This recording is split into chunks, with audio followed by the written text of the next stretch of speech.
ngay ngay thì nó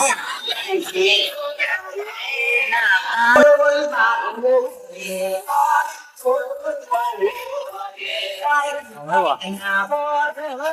mà sao vậy nhá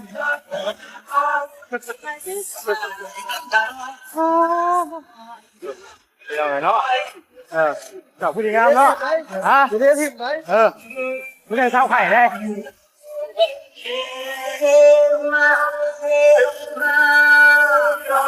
đây sao phải đó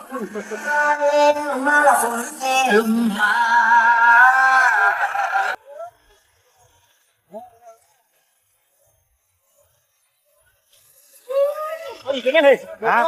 hình quá xem quá ok ui thôi xào lắm xinh của bà xài thế nào rồi nào còn đây thế nào rồi các bạn thế nào à đấy mà đi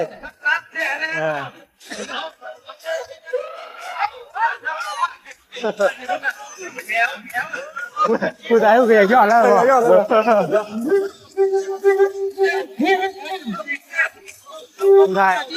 lại về chọn đó rồi đó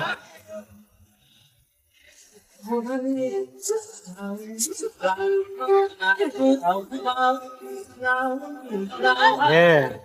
rồi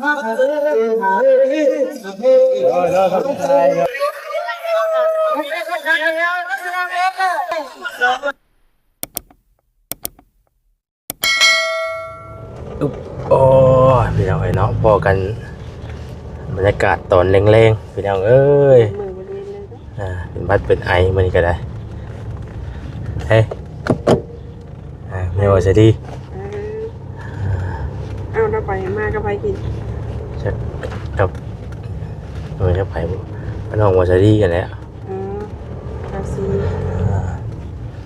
เอาพี่น้องเอ้ยเนาะเปิดภาพมาเมื่อนี้กับพอดีเอายังไงนะมันดีได้เนาะจะย่านแต่ทางมันขมังเนาะอย่าพาไปเถอะเราอวยรถได้จังหวะก่อนเราบ่ได้เราสิติดเร็วน่ะเราหมอดได้นะเราหมอดมีจากปากของงานแต่งานแต่งพี่น้องเอ้ยเนาะมื้อเช้านี่ก็งานบุญเป็นเคยเพิ่นเช้านี่ก็เนาะเป็นเคยงานดองเป็นเคยงานดองเคยเพิ่นพี่น้องเอ้ยซอยสิ้นตั้งแต่ตี 1จนฮอด10 โมงเช้าเล่มหูกล้ามบ่ขึ้นแล้วบ่ไปโมกน้อยพอคือโมกพี่น้องเอ้ยก็บ่ได้ไปทางใดเลยมื้อนี้ก็พี่น้องเอ้ยเนาะพอดีนี่แหละมันมีงานอยู่ในบ้านทางงานแต่งงานดองโอ้ยบัดเชิญพี่น้องเอ้ยเขาเอาแล้วบ่บัดเชิญเนาะนี่ไปเอาใส่ถุงเกือบลืมที่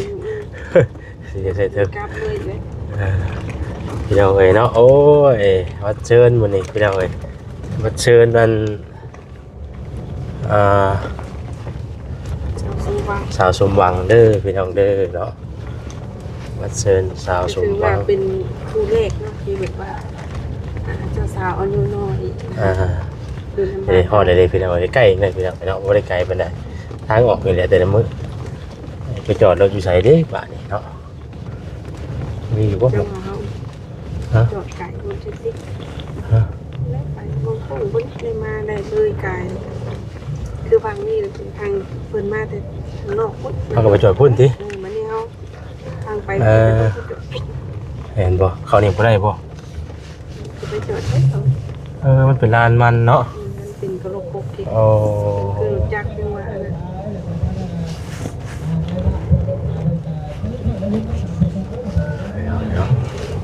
แม่น้องเปียวกำลังมาจอดที่นี่ก็ได้เนาะจอดก็ได้อุ๊บ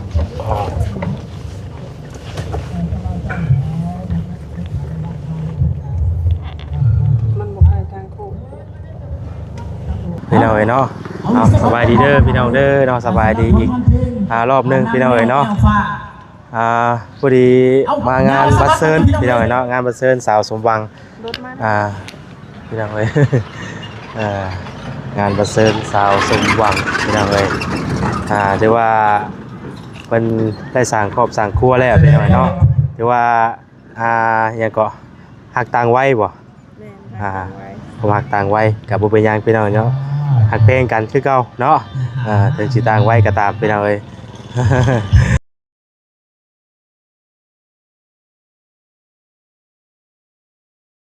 ไปซะเนาะเดี๋ยวเข้าไปยินดีนะเพิ่นพี่น้องเอ้ยแล้วก็เอาสิไปส่งคอนเสิร์ตเนาะเพลงก็มาแล้วดิ ตัวพี่น้องเอ้ยไปไปสิได้อยู่เนาะฮะสบายดีได้อยู่ว่าเพลงเนาะ นิดแน่นอน ฮะ นิดได้พิงคือคนงามเหมือนเนาะ ไป งาม เอาไงบัวซื้อล่ะ เป็นไง เอ้ยไปนี่เป็นแต่มั่วนะเพื่อนจำเนาะ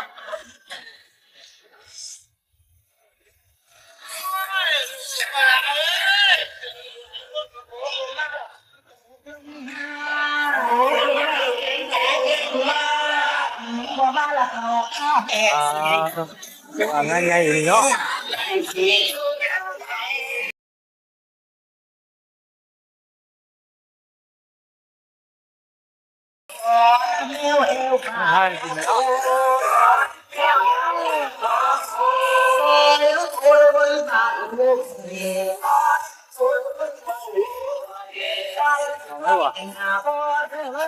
มาต่อยก่อนนะ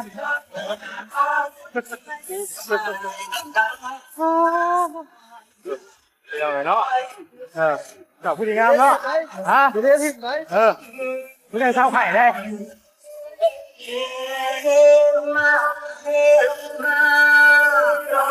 เป็นเท้าไข่เนาะ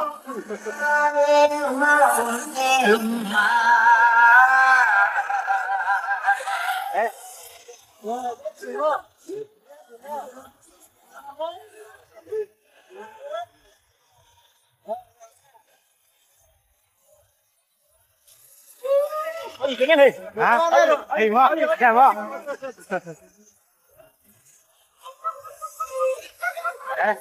นั่งเลย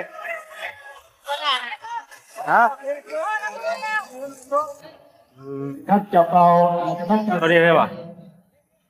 ท่านกำลังกินท่านอะไรกันไปเด้อเด้อคุณสยามลูกค้า โยบุงงาม มาจากมอสอบัต ตัวไหนน่ะ อาจารย์ ตัวนี้ป่ะ ดาพงศิษย์ของเด็กรายเด้อพี่น้องทุกท่านจำต้องตัวนี้ พี่ตัวพี่ไปดีเด้อเวลาดอกคนเดินทางการผมเบาดอกเอามาบ่มอขอทุกกระทงนี่แหละพอดีเลยกินน้อยนึงว่ากันแล้ว บวกกับโมโนโอ้ยเริ่มพวกมือเลย เวทีอยากชมเอาเนาะคนอยากจะเวทีให้ที่จะพูดให้ร้านเนาะเจ้าเด้อหรือว่าร่างกายดีเนาะว่างั้นให้เติบพี่น้องไว้ธรรมดาเนาะร่างกายเนี่ยสร้างเลยงานแน่ตัวงานในดีเนาะมาจากบ้านแต่ ยอด เอาไปนี่ป่ะฮะงานใครเอาไปนี่ป่ะเอาไปที่แล้วมาเชียวมาเช็คบัตรเอาฟันเราก็เนาะยังเก็บไปกินเนี่ยจะแป้งแล้วมันนี่เนาะแก้วอยู่พอแล้วมันเนาะเป็นพวกคุณเอาอันนี้ โอเคเงี้ยเต้ให้ดิเจ้าชายหูกนี่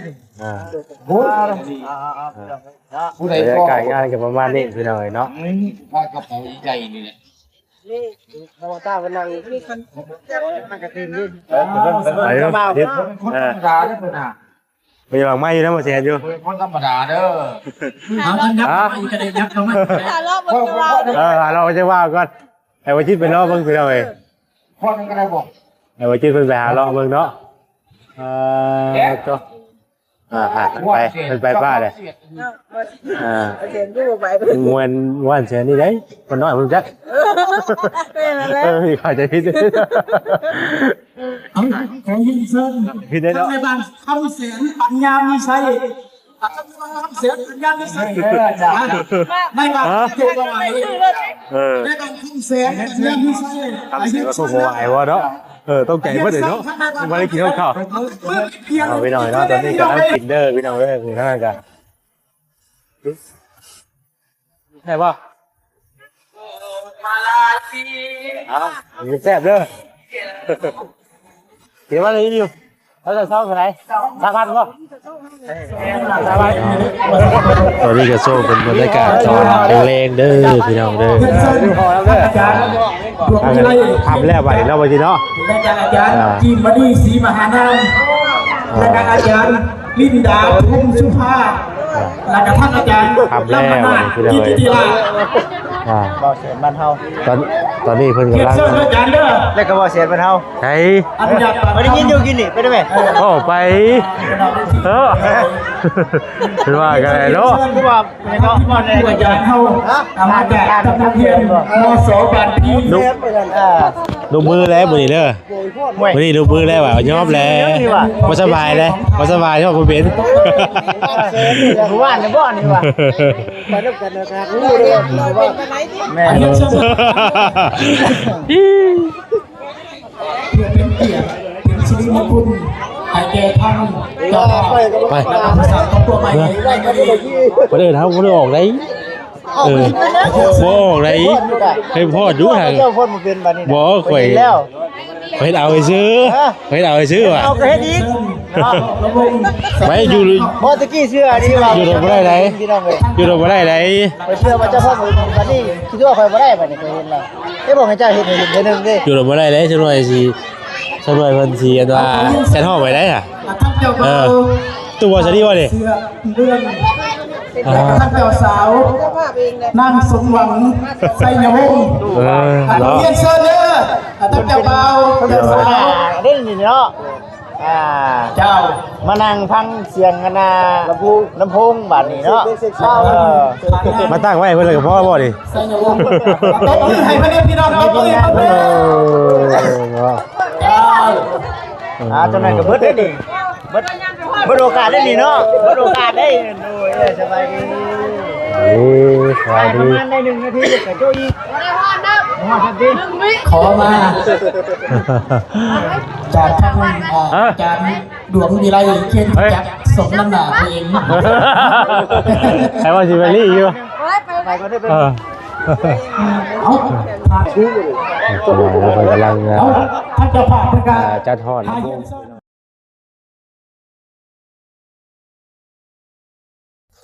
เอาหน่อยเนาะก็มีแต่งไงได้เนาะเนาะ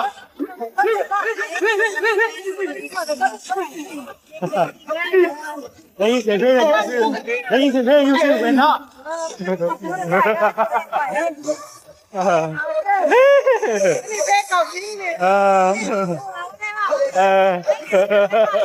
โอ้ยสวัสดีเอาไปเลยเราเป็นเป็นมืองานไปหน่อย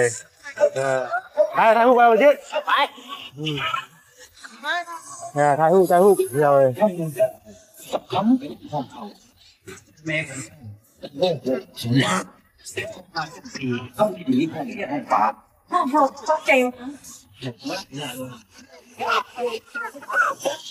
ก็ถ่ายไปอ่ะก็ถ่ายรูปเอาเลยเด้อถ่ายรูปเอาเลยไปถ่ายอยู่เลยเอาป้าปุ๊บเอาป้าเพลย์เด้อ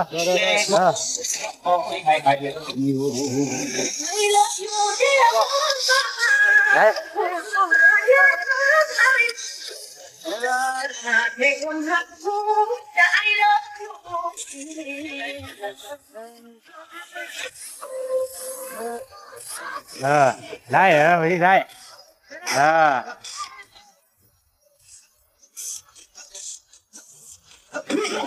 พอแล้วไล่แล้ว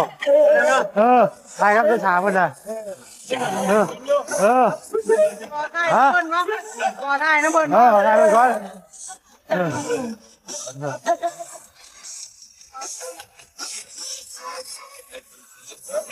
กินดิ เป็นกู้เนาะ ฮะ เอาเป็นกู้เอา ผู้ว่าป่ะ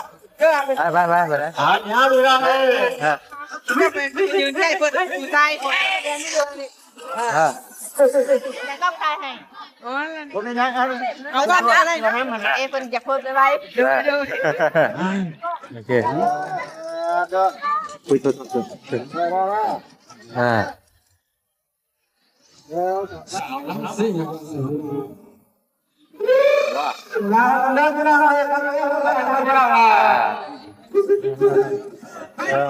ไหนวะเนี่ย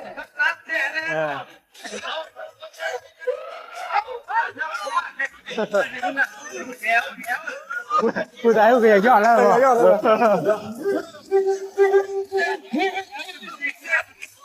ผู้ชาย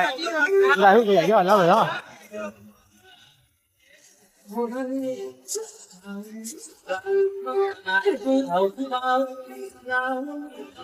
เนี่ย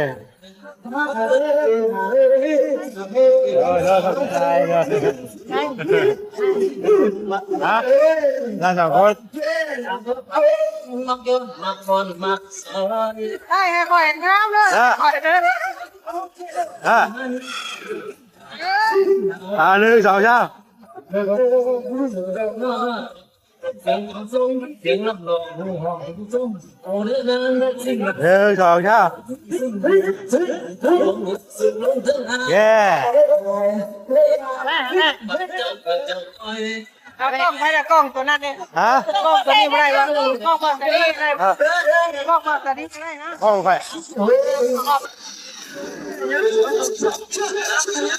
ถ่ายรูปเลยเนาะ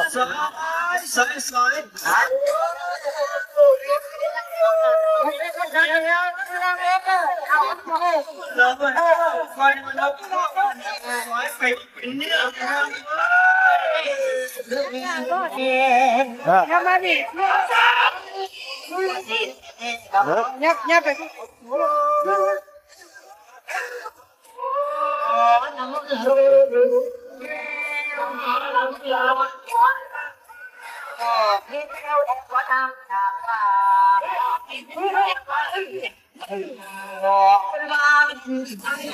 เดี๋ยวเนาะตอนนี้ก็ที่ว่า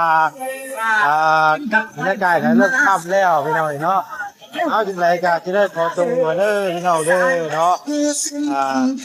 ด้วยกันมาร่วมงานยินน้ำข่าวสุบังเพิ่นพี่น้องเนาะพูดหลายๆที่ว่าได้สักเข้าสักตัวแล้วครับมันใช่กันรู้ว่าเป็นใครพี่น้องเนาะเพราะว่ากันแล้วรู้อยู่แล้วแต่รั่วได้ดีเนาะแต่รั่วดีพี่น้องไปเสร็จแล้วสิครับขอตัวก่อนเด้อพี่น้องเด้อแห้งก็จะถูกทุกคนลำลาก่อนจะตกเลยพี่น้องแห้งเนาะไปพี่น้องลำลาไปก่อนเนาะไปเอาพี่น้องลำลาไปก่อนเด้อพี่น้องเด้อที่ทางประกันอะไรขอโทษขออภัยพี่น้องเนาะลำนี้กับทางบริษัทจะได้ขอตัวลำลาพ่อแม่พี่น้องไปก่อนเด้อพี่น้องได้ดีมีแห้งวัสดุสุคนน้องบริษัทมาร่วมงานยินดีน้ำเพิ่นพี่น้องดีไม่สนใจอะไรเนาะที่ว่าเพิ่นได้สร้างครอบครัวมีครอบครัวพี่น้องเนาะติดตามเรื่อยๆพี่น้องเนาะทางง่ายเพิ่นก็ยังบ่ใช่กับโปรเจกต์ซื้อเพิ่นเนาะพี่น้องเนาะเพราะว่ากำลังฮู้นี่แหละพี่น้องฮู้ว่าครอบครัวแล้วก็แบบว่าใช้งานเลยหลายเราเสียงเพลงพี่น้องเนาะอย่างที่สุดพี่น้องเราไล่ก่อนเด้อพี่น้องเด้อสบายดีเด้อ